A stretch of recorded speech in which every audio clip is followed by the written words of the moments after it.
గుర్రానికి ఎంత శిక్షణనైనా ఇవ్వండి, దాని ముక్కుకి తాడు అయితే వేసే తీరాలి. ఒక మంచి సవారీ కోసం ఆ గుర్రం యొక్క తాడుని మధ్య మధ్యలో లాగుతూ ఉంటారు, దాన్ని సరైన మార్గంలో పెట్టడం కోసం. ఆ గుర్రం తప్పుడు దారిలో వెళ్ళకూడదు అని.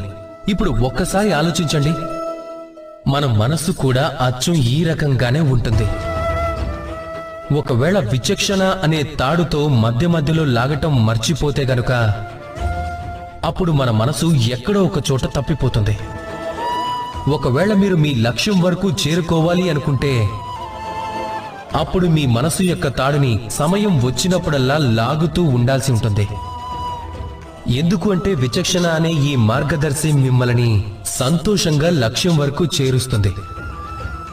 గుర్తుపెట్టుకోండి, సంతోషంగా ఆనందంగా ఉండండి.